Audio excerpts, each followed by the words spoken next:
Welcome to RTV. ఇప్పుడు మనం AP assembly దగ్గర ఉన్నాం.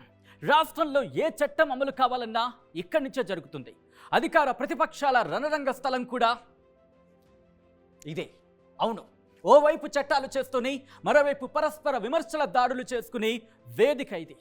ఈ అసెంబ్లీకి ఎంతో ఘన చరిత్ర ఉంది. ఆ చరిత్ర ఏంటి తెలుసుకుందాం, పదండి.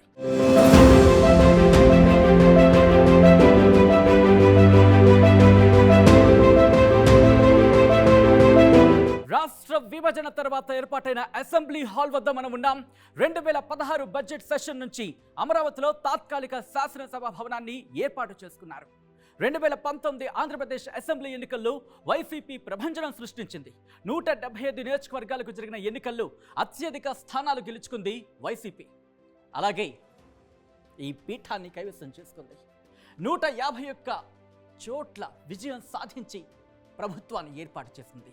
తెలుగుదేశం పార్టీ 23 స్థానాలకు సంబంధించి, అవును, తెలుగుదేశం పార్టీ 23 స్థానాలకు పరిమితమైన పరిస్థితి. జనసేన ఒకే ఒక్క స్థానం, అవును, ఒకే ఒక్క నియోజకవర్గాన్ని మాత్రమే చేజిక్కించుకుంది. ఒక్కసారి ఫ్లాష్ బ్యాక్ వెళ్దామా? ఇప్పుడు మనం నిలబడింది ప్రస్తుత అసెంబ్లీ హాల్లో. అయితే దశాబ్దాల పాటు రాష్ట్ర విభజనకు ముందు ఉమ్మడి ఆంధ్రప్రదేశ్లో హైదరాబాద్ వేదికగా అసెంబ్లీ ఉండేది. ఆ చరిత్రను ఒక్కసారి గుర్తు చేసుకుందాం. భాషా ప్రాతిపదికన ఆవిర్భవించిన తొలి రాష్ట్రం ఆంధ్రప్రదేశ్. 2014లో రాష్ట్ర విభజనకు ముందు ఇండియన్ యూనియన్లో 5వ అతిపెద్ద రాష్ట్రం మనది, తెలుగు రాష్ట్ర ప్రజలది. ఆంధ్ర రాష్ట్రం హైదరాబాద్ స్టేట్లోని తెలుగు మాట్లాడే ప్రాంతాలను కలిపి ఓ రాష్ట్రంగా ఏర్పాటు చేసింది నాటి నెహ్రూ సర్కార్.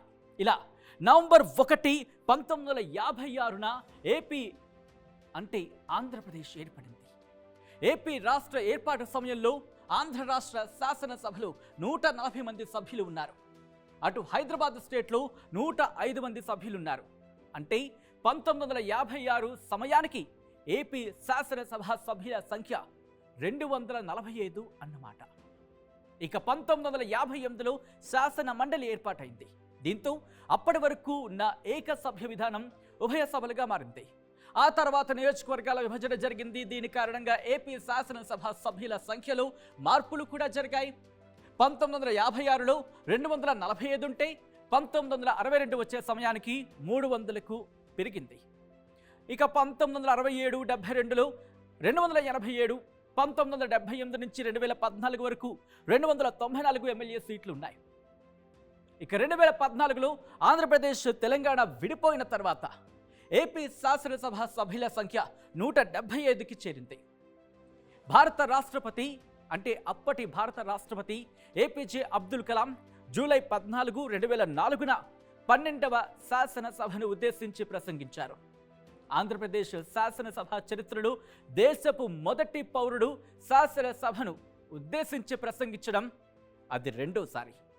గతంలో డాక్టర్ నీలం సంజీవరెడ్డి జూన్ 28, 1978న శాసనసభ సభ్యులను ఉద్దేశించి ప్రసంగించారు. భారత రాజ్యాంగం ప్రకారం దేశంలోని ప్రతి రాష్ట్రానికి గవర్నర్, శాసనసభతో కూడిన అసెంబ్లీ ఉంటుంది. ఇక రాష్ట్ర శాసనసభ ఏ సమయంలోనైనా ఎగువ సభను అంటే కౌన్సిల్ని ఏర్పాటు చేసుకోవచ్చు. అదే ఎగువ సభను రద్దు కూడా చేసుకోవచ్చు. దేశంలో ఉభయ సభలు ఉన్న కొన్ని రాష్ట్రాల్లో ఆంధ్రప్రదేశ్ ఒకటి. 1957లో ఎగువ సభను ఏర్పాటు చేశారు.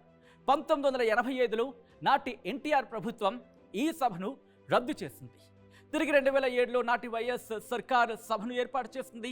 ఇక ప్రస్తుత శాసనసభలో 175 మంది సభ్యులున్నారు. వీరందరినీ ప్రజలే ఓటు హక్కు ద్వారా నేరుగా ఎన్నుకుంటారు. ఎమ్మెల్యేల పదవీ కాలం 5 ఏళ్లు మనందరికీ తెలిసిందే. అసెంబ్లీని త్వరగా రద్దు చేయాలని నిర్ణయించుకుంటే తప్ప దీంట్లో ఎటువంటి మార్పులు ఉండవు. ఇక భారత రాజ్యాంగంలోని ఆర్టికల్ 333 ప్రకారం ఆంగ్లో ఇండియన్ కమ్యూనిటీ నుంచి గవర్నర్ నామినేట్ చేసిన ఒక సభ్యుడు శాసనసభలో ఉంటారు. అటు శాసనసభ ప్రధాన విధులు చట్టాన్ని రూపొందించడం, పరిపాలనను పర్యవేక్షించడం, బడ్జెట్ను ఆమోదించడం. అలాగే శాసనసభ సంవత్సరానికి 3 సమావేశాలను నిర్వహిస్తూ ఉంటుంది. ఒకటి బడ్జెట్ కోసం, రెండోది వర్షాకాలం, మూడోది శీతాకాల సమావేశాలుగా మనందరికీ తెలిసిందే. అయితే ఒక్కసారి 1956కు వెళ్తాం. ఆంధ్రప్రదేశ్ ఏర్పడిన తర్వాత పరిస్థితులు అవి. అంటే 1983లో తెలుగుదేశం ప్రభుత్వాన్ని ఏర్పాటు చేసే వరకు కాంగ్రెస్ పార్టీ ముఖ్యమంత్రులే రాష్ట్రాన్ని పరిపాలించారు. కాంగ్రెస్ పార్టీలో చీలిక రావడంతో అంటే 1978 ఎన్నికల్లో ఇందిరా కాంగ్రెస్ గెలుపొందింది. ఇక 1983 వరల్డ్ కప్ గెలిచిన ఏడాది. అయితే అక్కడి నుంచి ఏపీ రాజకీయాలు కూడా పూర్తిగా మారిపోయాయి. ఇక రాష్ట్ర విభజన తర్వాత అంటే 2014 ఎన్నికల్లో తెలుగుదేశం పార్టీ గెలిచింది. 175 స్థానాల్లో తెలుగుదేశం పార్టీ 103 సీట్లలో జెండా పాతింది. చంద్రబాబు నాయుడు ముఖ్యమంత్రి అయ్యారు. జగన్ నాయకత్వంలోని వైఎస్ఆర్సీపీ 67 సీట్లను గెలుచుకుంది. విభజన ఎఫెక్ట్తో కాంగ్రెస్ ఒక్క సీటు కూడా గెలవలేకపోయింది.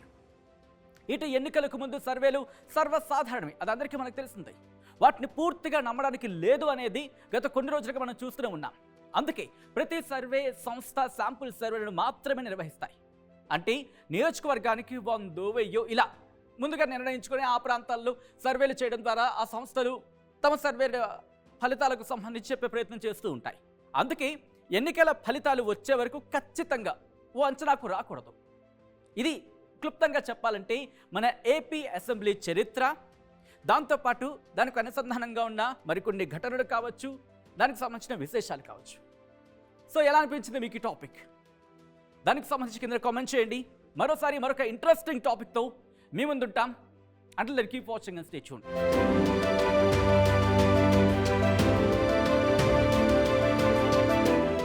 మరిన్ని వీడియోస్ కోసం ఛానల్ ని సబ్స్క్రైబ్ చేయండి. లేటెస్ట్ అప్డేట్స్ కోసం వాట్సాప్ ఛానల్ ని ఫాలో చేయండి. అండ్ లింక్ డిస్క్రిప్షన్ లో ఉంది.